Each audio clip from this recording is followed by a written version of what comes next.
Urgent. You're at the park, and suddenly it happens. Two bodies slam into the grass.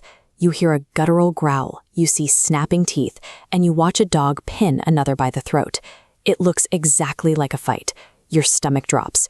You sprint over, grabbing collars and dragging them apart, heart hammering, feeling that immediate flush of guilt for letting it happen. You think you missed a warning sign. If you have ever done this, set the guilt down. Rushing in to stop what looks like violence is a normal, protective instinct driven by love. This violent-looking chaos is actually a highly functional system, a language being spoken right in front of us that we haven't learned to translate yet. To understand what actually happened, we have to rewind to the split second before the wrestling started. To a human, that quiet moment is background noise. To a dog, it is a full, distinct sentence. The chest drops flat to the ground. The elbows fold down. The rear end goes high in the air. Every single dog does this exact same geometric shape. A tiny Chihuahua and a massive Great Dane perform it identically, with no lessons and no practice. It is a rigid, unchangeable signal. In animal communication, a physical signal that never varies is built to be impossible to misunderstand. Evolution doesn't bother creating something that rigid unless the cost of getting it wrong is high. So what is so dangerous that a dog needs a word he absolutely cannot fumble? Look at what immediately follows that posture.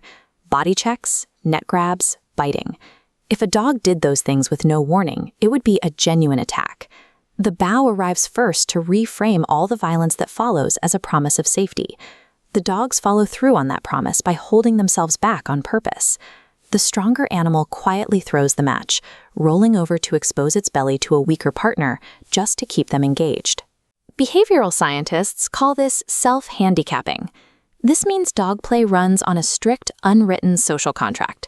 Communicate clearly, hold your strength back, apologize if you bite too hard, and forgive your partner when they do the same. A dog who breaks those rules, who uses the friendly posture to lure a partner in and then attacks for real, earns a reputation fast. The other dogs stop accepting his invitations. He gets quietly voted off the island. A highly regulated economy of honesty and trust governs these interactions, far more than simple physical dominance. For decades, science accepted that the bow was a promise, but recently, a second team of researchers led by Sarah-Elizabeth Byosiere decided to log the data frame by frame to see if that assumption held up. This diagram maps out a play session over time. The aggressive moves, the bite shakes and the slams, are plotted as these sharp peaks. The researchers assumed the play bows would cluster tightly around these peaks to reassure the partner. But as you can see, the bows landed entirely in the flat, quiet valleys. The bow functions as a starter pistol. It signals that the pause is over and the next round of play is beginning.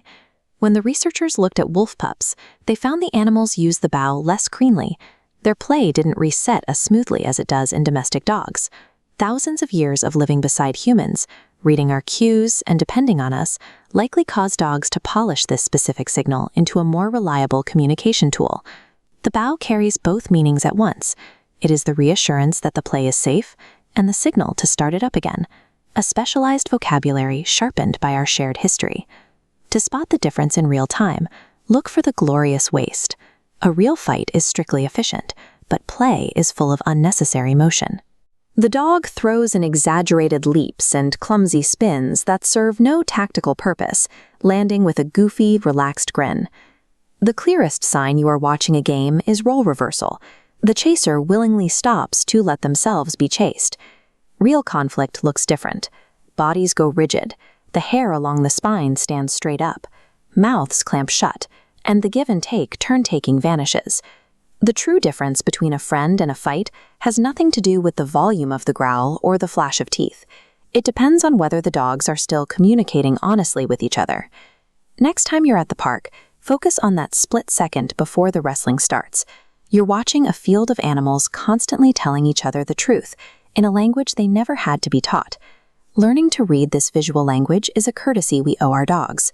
They are putting in the work to be honest with their partners. We can put in the work to understand what they're saying. Think back to a passing counter that looked like a fight, but might have actually been a great game. Share your story in the comments below.